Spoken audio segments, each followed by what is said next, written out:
What is up, guys? It's the Sound Alchemist, part of One Mind Syndicate, and today I'm back to talk to you about Warhammer 40k. I'm continuing my little series on translating the lore to the tabletop, or for that matter, finding out if the lore can be accurately translated to the game of Warhammer 40k in 9th edition. So throughout the inception of 40k, you have two huge entities. You have the actual game, the rules, the models, and all that jazz that goes with it. And then you have the history, the stories behind the notable characters, and just the rich lore for 40k. These two entities are such a huge part of the game that people sometimes just gravitate to one and dive in head first without even wanting to know about the others. I know a lot of people that just play 40k because of the competitive aspect of tabletop battles. They want to field an army and they want to best their opponent. And they like sci-fi and futuristic stuff, so 40k fits that perfectly. Other people, they just read the novels, the Horus Heresy books. They dive right into this awesome lore that, in my opinion, rivals that of any other sci-fi universe, Star Wars included. Like, the thing about 40k is that the two huge things that propel it are the awesome animators, that's one thing, that translate the lore so beautifully. Like, look at Astartes, look at Hell's Reach, Death of Hope. All these things just fit 40k so perfectly. If you want to feel the grim darkness of this far future, Death of Hope is perfect for that. If you want to see the ferocity, the tenacity, just the stoic nature of how a Space Marine operates, Astartes is it. Or if you want to see the grand nature of what it means to fight in a war in the future, Hell's Reach is really good, and it doesn't stop there.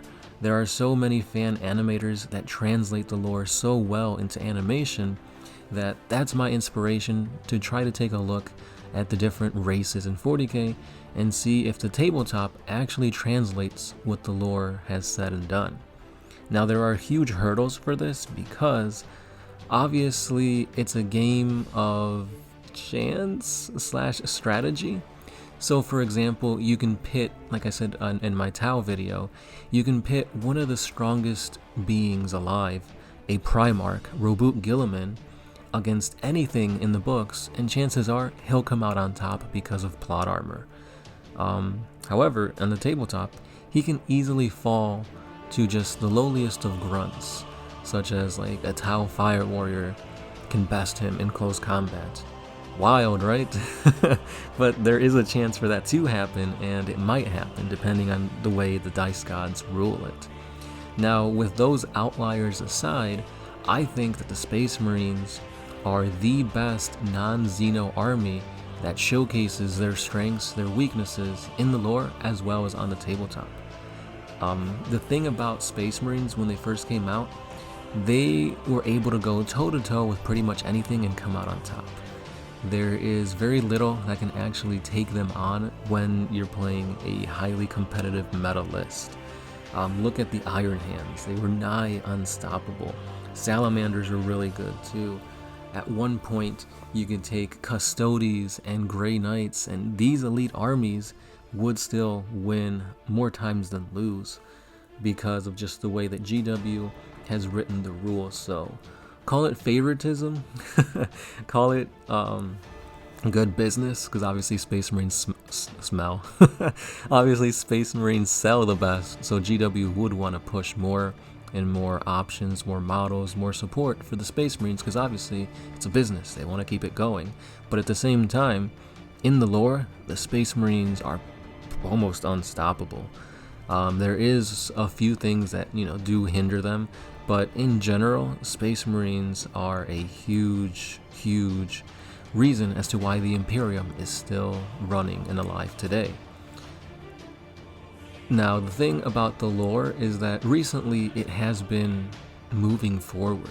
This stagnation no longer is there. Ever since 8th edition, we've seen the storyline, the timeline of 40k progress. And with that, we've also seen the Space Marines progress. Probably the biggest thing to come out in recent times is none other than the Primaris Marine.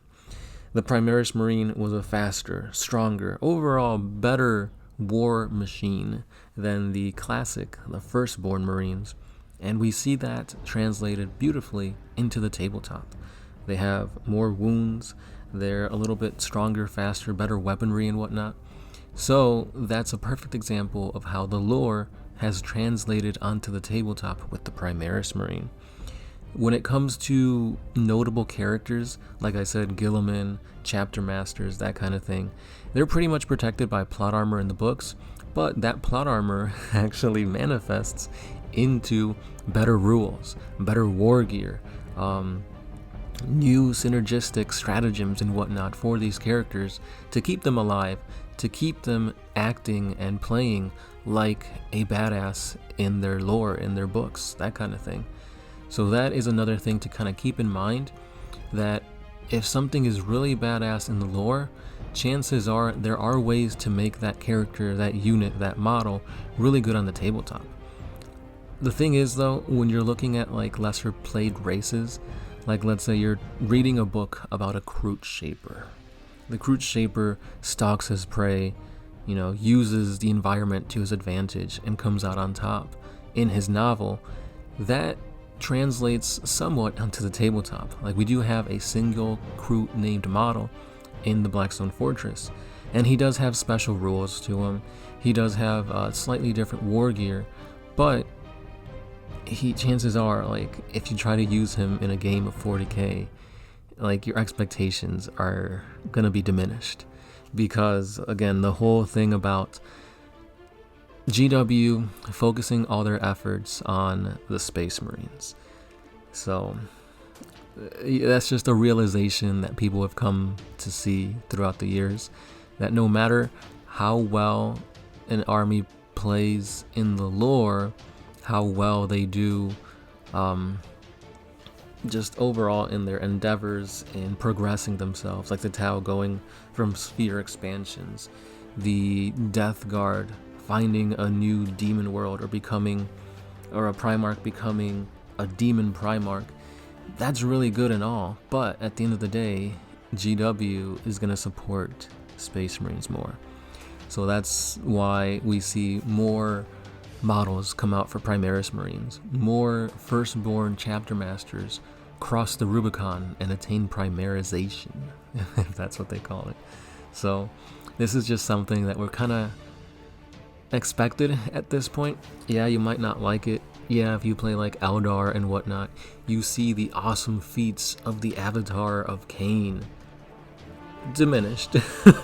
Like, this is a freaking war god incarnate in the flesh, and this dude gets bested by Space Marines left and right.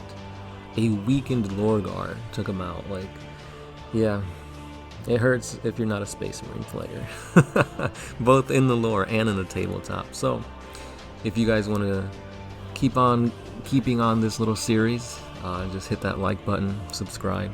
I've already got the 3 of these in a playlist. A playlist should be out.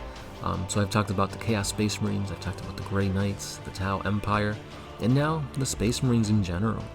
So originally I was going to go chapter by chapter, like Space Wolves, Blood Angels, that kind of thing. But for the most part, I think it could all be summed up in general. Like, Space Marines are very cookie cutter, even though they have vast differences. They all generally play the same, really. Obviously, White Scars are all about, bikes and whatnot, where Blood Angels, they're all about hitting in close combat and whatnot. But at the end of the day, Space Marine stat lines are universal throughout. It's just the weapons and war gear, the way they wage war, that's different. And I can pretty much explain the exact same thing that I wanted to in a video about the Iron Fists than I could in a video about the Crimson Fists. So that's why I kind of just lumped them all together in this one. But hey, let me know your thoughts. How well do you think the lore translates into the tabletop for Space Marines? Am I wrong? Do you see any glaring issues? Let me know down below, and we'll keep this little series going. Thank you guys for listening. Again, I said your support can be shared by hitting the like button and subscribing, but you guys can also head on over to our Patreon page, where a simple $1 a month helps us bring you videos each and every day. And with that, guys, thank you. This has been The Sound Alchemist, part of One Mind Syndicate, and I'll catch you guys in the next one. Peace.